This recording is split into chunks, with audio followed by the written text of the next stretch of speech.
Birinci testə baxaq. 1. İnformasiyanın kodlaşdırılma səbəbləri ilə bağlı hansı fikirlər doğrudur?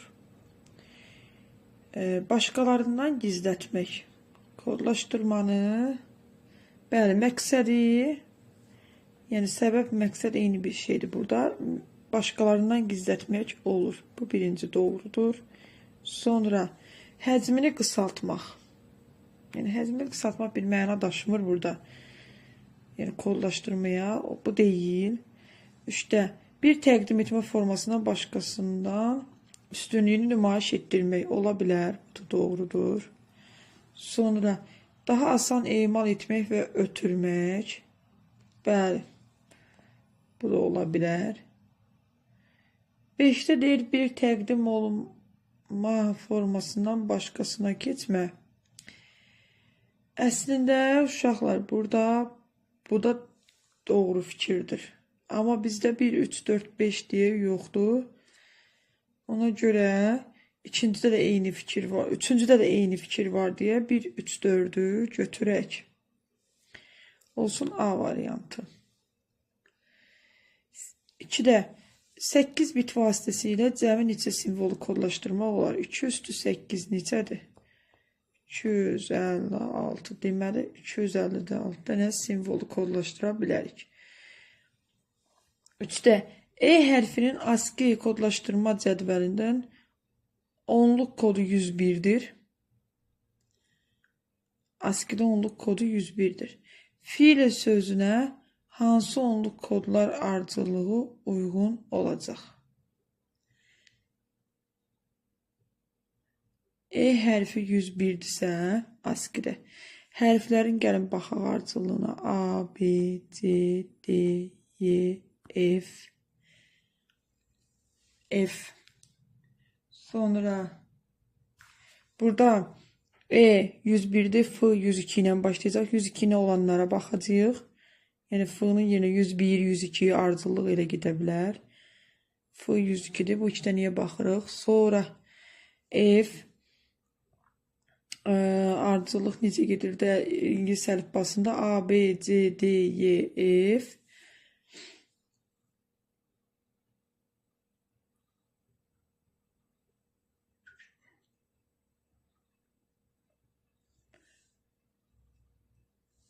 Məncə J olmalıydı.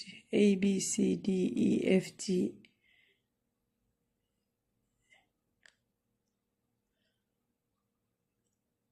Belə deyək də, F-dən sonra 197 olmur. Əlifbanı bu saat İngilis əlifbasının ardıcıllığını yada salmağa çalışıram. Burada belə deyək.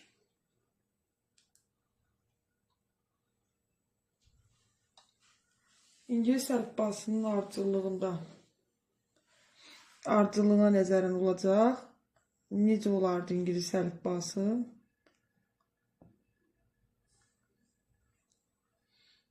Deməli, G, E, yəni belə səsləndirmişəm həmişə. E-dən sonra L, J. Burada indi baxdıq. Deməli, bura 101'dir, E 101'dir, F 102'dir, 103, 104,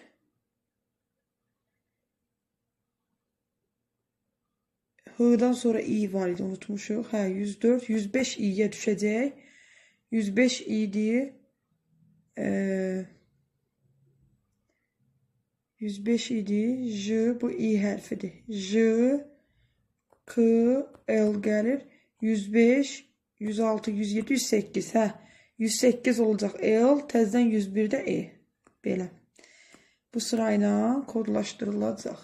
Sonra ASCII cədvəlinə görə basic sözünün onluq kodlar ardıcıllığı belədir.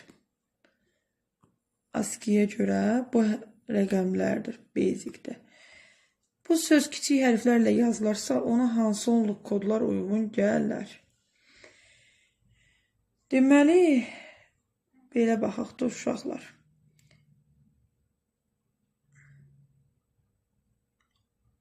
Onluq kodlarla kiçik hərflərlə deyir yazılarsa.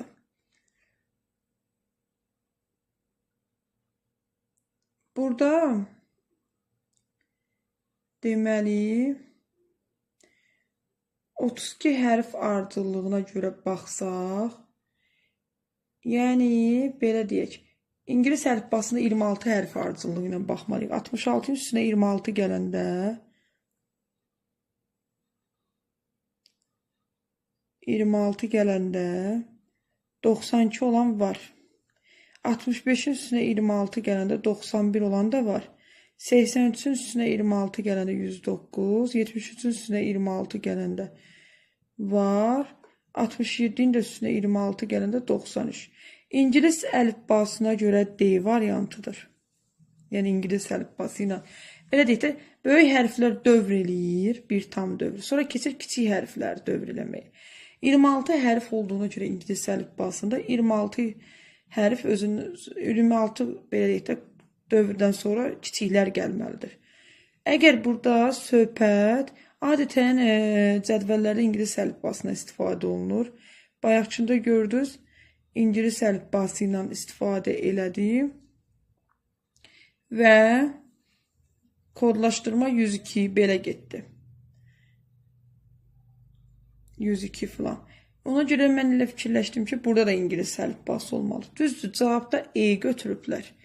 E ilə olsa Azərbaycan əlifbası götürülüb. Yəni bu testdə bir qarşılıqlıq odur ki, əlifbanı qeyd eləməyiblər.